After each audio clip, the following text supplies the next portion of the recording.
Welcome to Chai Pe Kharcha, where we have conversations on personal finance among four NRI professionals working at tech firms. Think of these like water cooler chats you have at the office. Only this time, you will have Ishan, Madhvesh, Rohit, and Siddharth as colleagues you will be listening into. Before we get started, a quick disclaimer. We are not financial experts. The content provided in this podcast is for informational and educational purposes only. Always consult with a qualified financial professional if you need financial advice.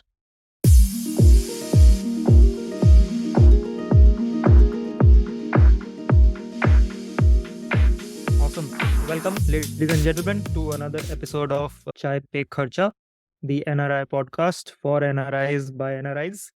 Today we have a very special guest, Gaurav Shukla, who is joining us all the way from Dublin, bright and early morning. Gaurav, welcome. How are you doing? And thanks everyone for having me. Although I can't say it's much bright here at the moment, but definitely early.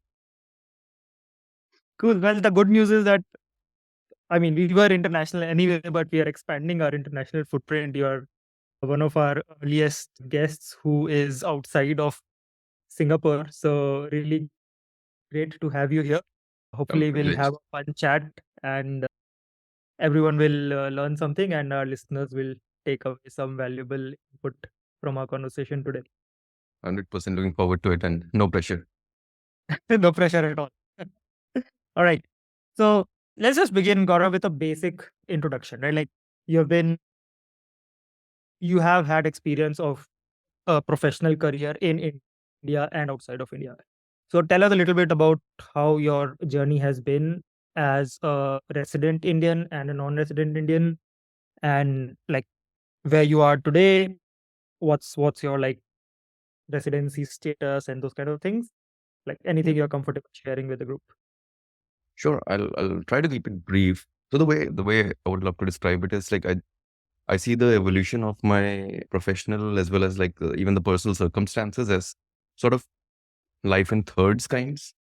Where the first third was just graduating out of college and completing education in India, back in Delhi, starting my first role there. Time you're not really or think consciously about money investment.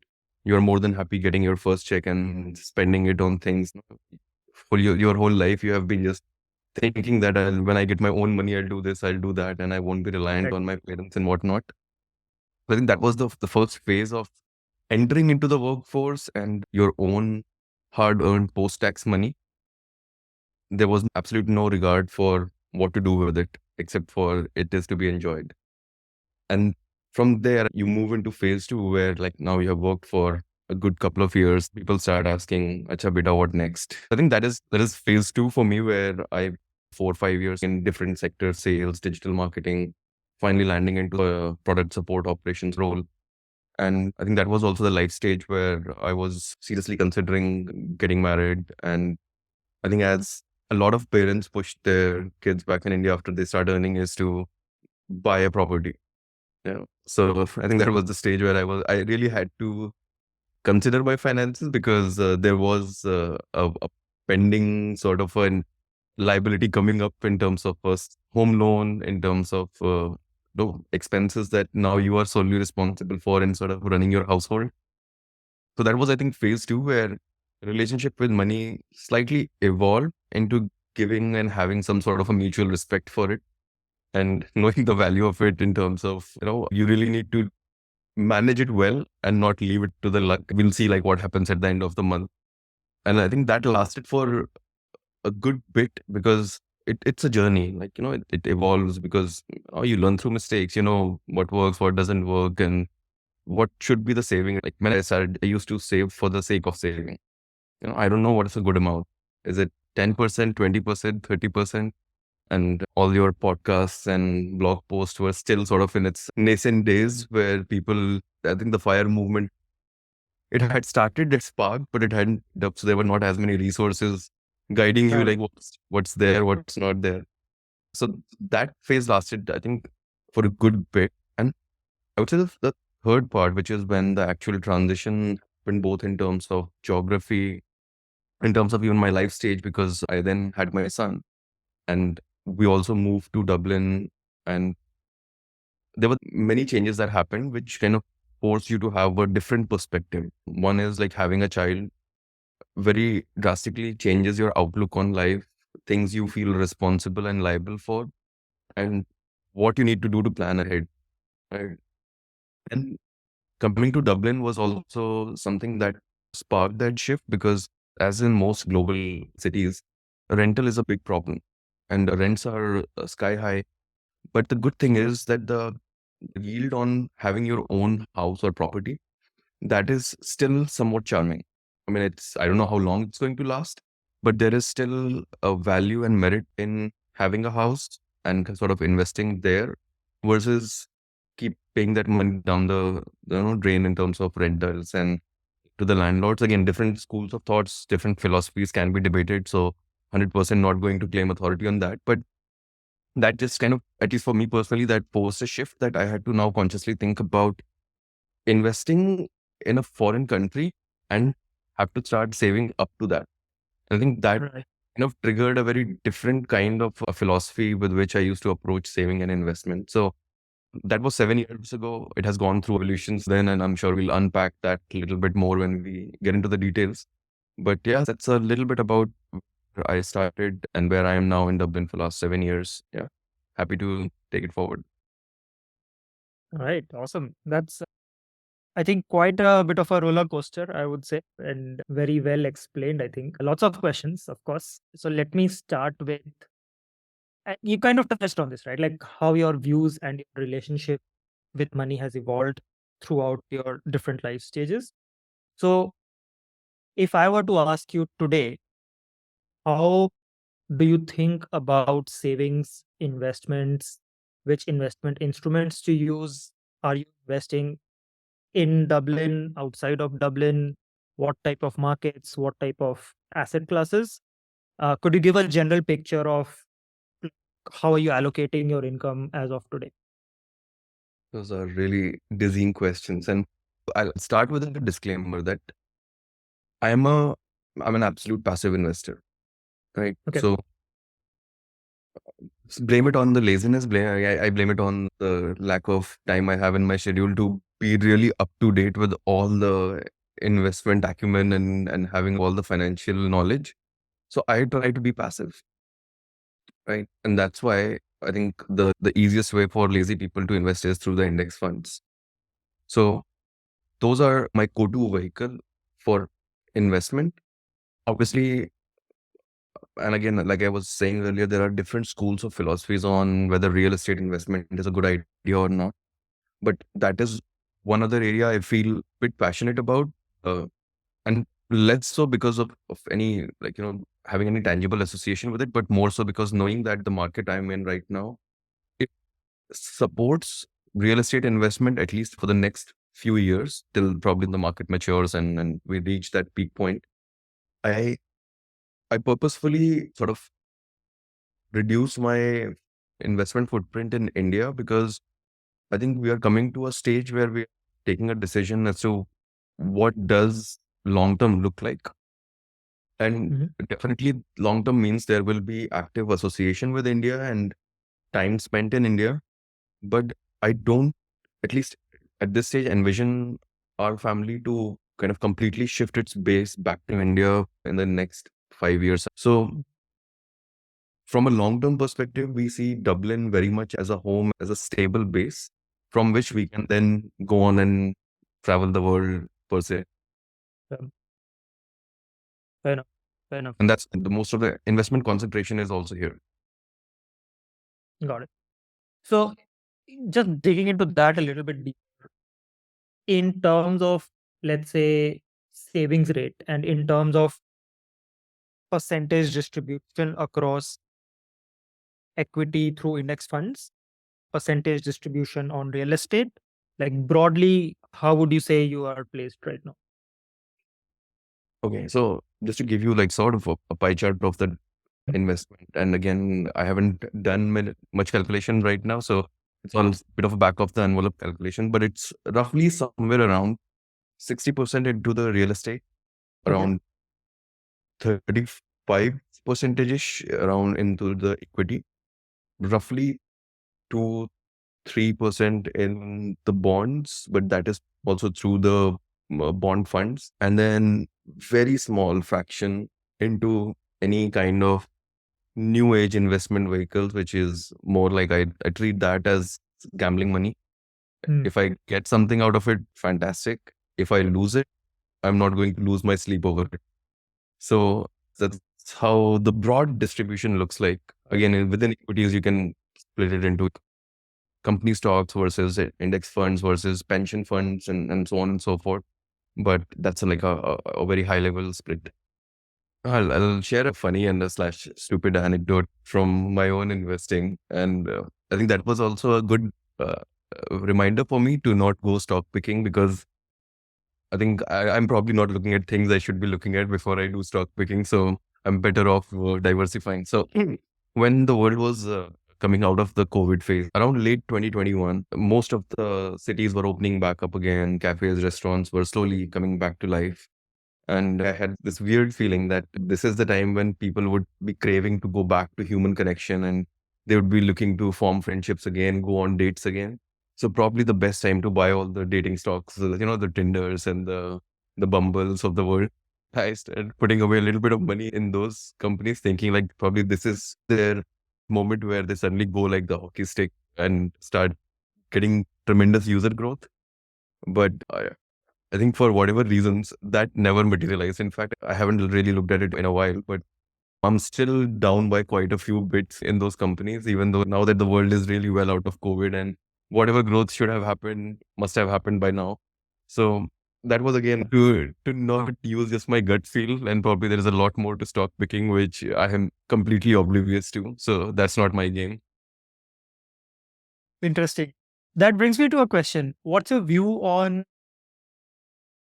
holding on to, let's say, losers until they give you back your money versus exiting your winning positions, which have already made you a lot of money? Like, do you hold on to your winning chips and let go of your losers? Yes, that's a good one, and I'm sure there must be some kind of best practice around it or general guiding principles around it. But for me, I I have a simple philosophy that the money that I have invested, it will go through a lot of ups and downs. There will Mm. be losers today who might be winners today, and then the winners of today might start losing at some point. So in the grand scheme of things, these things will start averaging out. So if I don't have to fiddle with my portfolio for whatever reasons, and I don't need to, play around with that money or move it around, I'll not touch it. You know, I have a really bad stock in my portfolio. Like again, one of those advice where you lean on family to give you a tip about a new and upcoming company who's slowly getting into EV battery manufacturing, and now they'll be the next big thing. That stock had crashed, I think last I knew, close to 95%. Okay. So yeah, you can imagine like if I invested like 1,000 euros into that, I have like roughly 50 less than 100 at the moment with me.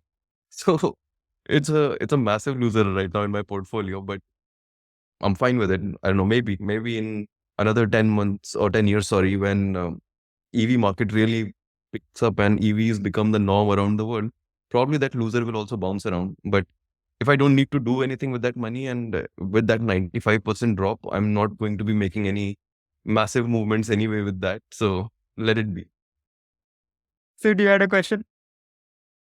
Yeah. The question was regarding something that Gaurav had said in the initial part, where he said that or paraphrasing, not investing much in India because I plan to stay in Dublin at least for the next 5 years. I wanted to elaborate more on that philosophy. There is a contrary perspective ki even though you stay in Dublin, you can still exploit the market growth across the globe and especially in India. Umta. So how are you thinking about that? Yeah, and I should understand the disclaimer. I never said it was a good approach. So with that caveat, what I meant really, there are like a couple of things to look at it. One is I'm right now not actively investing in India, but that is definitely somewhere on the cards in having a small percentage of money going into the Indian market. How I'm doing that right now is similar to the, I think you guys were saying, you all have India exposure. How I try to balance that right now is with one of the Vanguard funds, which is focused on emerging markets. So that exposes you to not just India, China, some of the African markets, because you never know like where the next boom will come from. So in that sense, at least I tap into some of the movements into the, Indian markets grow and kind of get that in my portfolio. I had to make a few adjustments in my Indian investments. I used to have an active mutual funds portfolio in India that started when I was working there and continued well into, I think, late 2020, 2021. I had to move that portfolio to pay off one of my apartments that I invested in India back when I was still early days. Parents advise, "Ghar kharid lo," and it ran into some issues. And I don't know if I told Rohit about it at some point. It was an apartment into one of the Amrapali developments, Amrapali builders, and they ran into some, rough weather with them going bankrupt and their most of their construction being left halfway. So Supreme Court had to step in and they took it over. So anyway, long story short, that is now kind of coming towards its completion. So I had to divert funds there to kind of pay off the remaining amount. So my hope is that at some point when I actually get the keys to that place and I start earning some sort of rental income on that, that would go back into the market. So it will be sort of a self-sustained ecosystem rather than me having to do anything very consciously about it. But that is pretty much the approach. Also, just to elaborate on the point when I said we don't know where we are going next, we need to go experience different countries' cultures, but having a sort of a base to go back to. So that base is Dublin. I don't know if 5 years down the road I'll be probably in Singapore, maybe, or we'll go back to India for some time and then come back. So I don't want to keep everything in one place where I know that I'm just in transit rather than where I have established my base and where I know that that's where my retirement home is going to be. Right. I think Or that's it's that to be honest. I we'll hope see. more people are able to have that sort of a long-term view on how they plan out their life. So, Gaurav, Yes. I have a question on your real estate investments. So, I think you are one of the prominent guests who have said that they invest a lot on real estate in comparison to others. I just wanted to know, like, how do you channel those investments? Are they something like Rohit explained rates, or you buy houses and flip them, or except for a consumption that you buy real estate, stay there, and then like, move to A small disclaimer, it's still very early days, so I'm nowhere close to someone who's flipping houses on a monthly or a yearly basis and making tons of money. But it goes back, I think, to around 2019-ish, when after staying in the country for about 4 or 5 years and secure our own place, the question was, now that we are into the habit of putting aside good bit of money, what to do with it? And I again, there's very vastly different philosophies, and everyone is right in what helps them be comfortable. For me, was I didn't fully want to be into all stocks and equities. For the long term growth, I also wanted to build a portfolio which allowed you to have a, s- a regular source of income without having to play around with your portfolio too much. And an awakening call was again the whole fiasco from last year or year and a half, like with companies going into some sort of turmoil and layoffs and stuff. I wanted to have a part of my portfolio where I get regular income from, which can supplement my lifestyle or at least provide for that lifestyle if I have no or reduced income for the time being. I kind of go all in with having a tangible asset that I call and have in my own name, and then be able to kind of grow, get some sort of a rental yield on it, which kind of allows for you that supplemental income and build it from there. So that's why I'm trying to balance it right now, because I'm still very much early days. My portfolio seems a bit lopsided onto the real estate side. I definitely want to balance that a little bit. More equities and around 35 to 40% real estate. But the reality is that if I'm buying real estate, there is already an upfront down payment and lump sum investment, which creates feeling that it's kind of skewed towards one side. The plan is to have at least a good few investment properties which allow you to get secondary income. And once it becomes of a substantial size, maybe I can actually retire early, but still good few years or at least a decade away. Interesting. Because you mentioned retiring early, this is one question we try to get an answer from every guest that we have. Do you have a specific fire number in mind? Like, what amount of money is the point where you say that, okay, I am ready to retire, or at least I'm financially independent. I'm not working for money anymore. I'm just working for the heck of it. Have you made those calculations? What's your principle around it? I'll throw in a debatable thought and let me know. So the short answer is yes, there is a number in mind, but a more nuanced way to look at it is I am yet to come across real people. I mean, I'm not talking about influencers and people who are already successful with their channels. To say that I had a number in mind, I reached that number, and yes, now I am retired comfortably, right? So I still have my doubts about those numbers, that how realistic they are once you reach them. But anyway, having said that, I do have a number in mind. And again, it's no rocket science. It was based purely out of the 25% rule that, whatever your yearly expenses are multiplied by 25. So the number I have in mind is closer to around 2 million euros. That would allow you to have a comfortable lifestyle and yet be able to sustain that without having to do a lot of heavy lifting. We arrived at that number. We believe in saving investments, but at the same time, I'm not someone who will be too frugal. Hmm.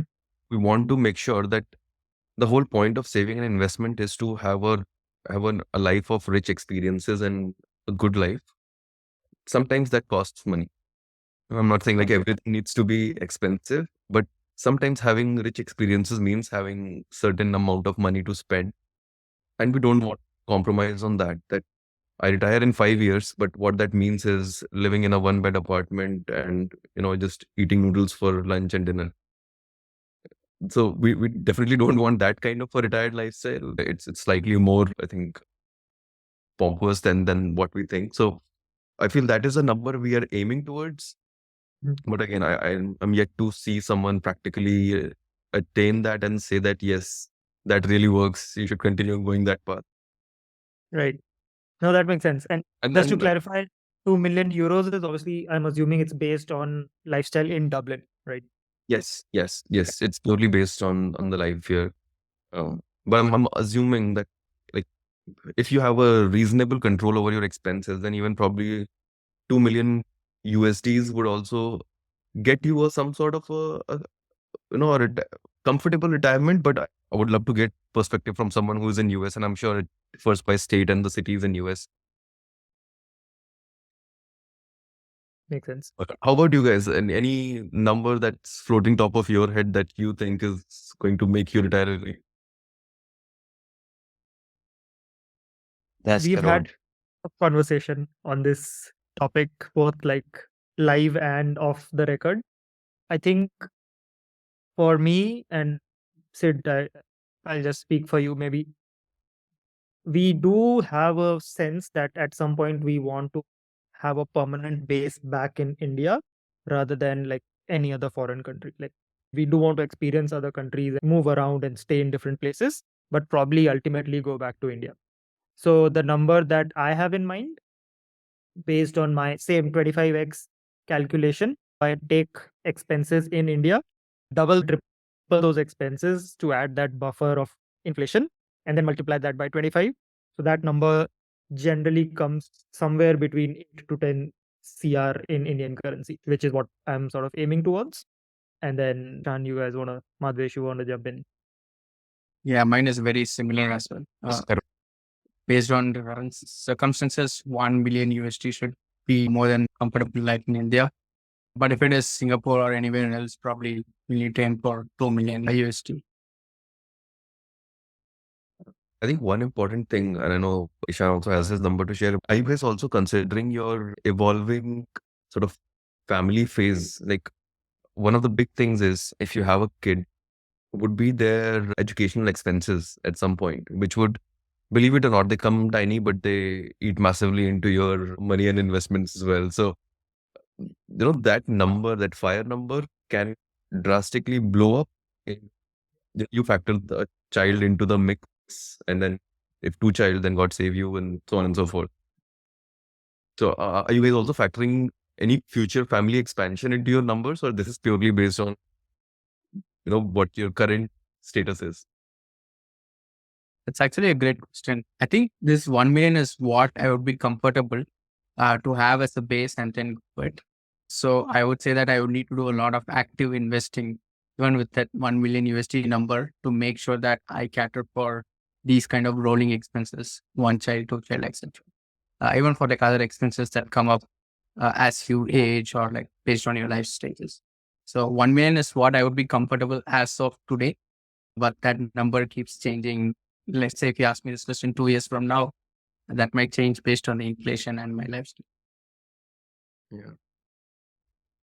Ishan, how about you? I'm very similar to you. I don't really have a number. But the question that you asked on how are you considering expanding expenses into it?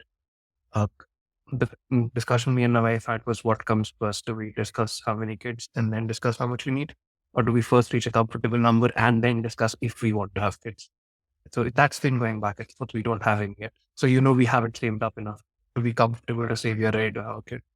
The only discussion we had when we said 10 CR earlier was that I said unfortunately my two bases between me and my wife are Delhi and Bombay, neither of which are cheap cities to live in if I have to move back to India. So I will probably have to do a multiplier there and say this is a good enough number to stay there because we don't have any permanent housing that we can say this is ours and we can stay here. So we'll have to add the house expense and then say, okay, this is something I can have it, which is not a number we've come up with yet. Fair enough. This is the end of part 1 of the episode. We will continue next week with part 2. Thank you for listening in.